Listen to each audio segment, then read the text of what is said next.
विधानसभेसाठी ठाकरे गटाकडून वांद्रे पूर्वसह मुंबईतल्या 20 जागांची मागणी. सूत्रांची माहिती तर मुंबईत शिवसेना मोठा भाऊ असेल, पवार गटाच्या जितेंद्र आव्हाडांकडून स्पष्ट.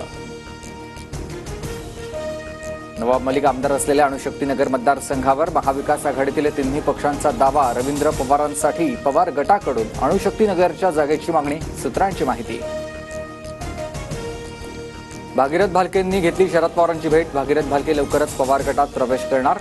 शरद पवारांकडून विधानसभा निवडणूक लढण्याची शक्यता. वरळीत आदित्य ठाकरेंविरोधात मनसे उमेदवार देणार. मनसे विधानसभेला 200 ते 225च्या आसपास जागा लढणार. राज ठाकरेंची घोषणा. बदलापूर अत्याचार प्रकरणानंतर महाविकास आघाडी आक्रमक. महाविकास आघाडीकडून राज्यभरात निषेध आंदोलन. काळे मास्क आणि काळ्या फिती बांधून शरद पवार, उद्धव ठाकरे, नाना पटोले निषेध आंदोलनात सहभागी. मुख्यमंत्री असताना तोंड उघडलं असतं तर तोंडाला काळी पट्टी बांधायची वेळ आली नसती. पाप किती केले ते बघा, मग आरोप करा. मुख्यमंत्री शिंदेंचा ठाकरेंवर निशाणा. विरोधकांच्या तोंडाला पट्ट्याच भरा. विरोधक समाजात अराजक तयार करतात. महाविकास आघाडीच्या निषेध आंदोलनावरून उपमुख्यमंत्री देवेंद्र फडणवीसांची टीका. पुण्यात भर पावसात शरद पवार गटाचं निषेध आंदोलन. स्त्रियांवर होणारा अत्याचार कधीही खपवून घेणार नाही. विरोध करून त्याबद्दल आवाज उठवीन. पवारांकडून आंदोलकांना शपथ. फोडाफोडीचं राजकारण, जातीचं द्वेष शरद पवारांनी कालवलं.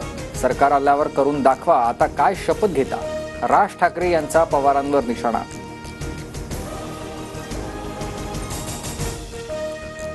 भारत बंद विरोधात कोणीही कोर्टात गेलं नाही. मात्र महाराष्ट्र बंद म्हटल्यावर सरकारनं लाडका सदा आवडता याचिकाकर्ता कोर्टात पाठवला.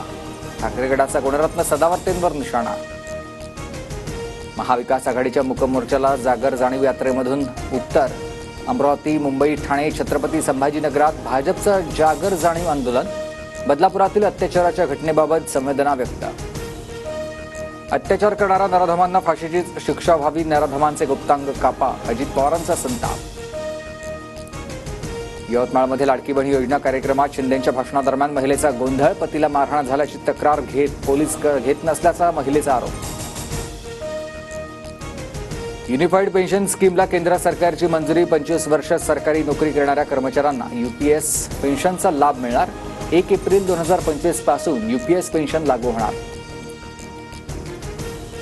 पुण्यातल्या पौंडजवळ हेलिकॉप्टर कोसळलं. मुंबईहून हैदराबादला जाताना पौंडजवळ हेलिकॉप्टर कोसळलं. खराब हवामानामुळे हेलिकॉप्टरचा अपघात झाल्याची शक्यता. अपघातात 4 जण जखमी.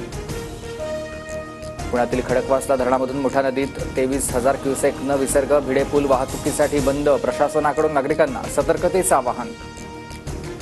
पुण्याच्या भोरमधील भाटघर धरणाच्या पाणलोट क्षेत्रात पावसाचा जोर वाढला. धरणाच्या सांडव्यावरून 12,131 क्युसेक पाण्याचा विसर्ग.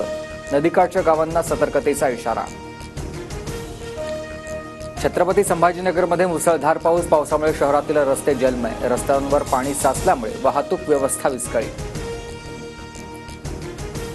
नाशिक जिल्ह्यात 2 दिवसांपासून पाऊस. नांदूर मधमेश्वर धरणातून 6,318 क्युसेकनं गोदावरी नदीत विसर्ग. जायकवाडी धरणाच्या पाणी पातळीत वाढ होणार. पालघर जिल्ह्यात मुसळधार पाऊस. धामणी धरण 100% भरलं. धरणातून 5,000 क्युसेकनं सूर्या नदीत विसर्ग सुरू.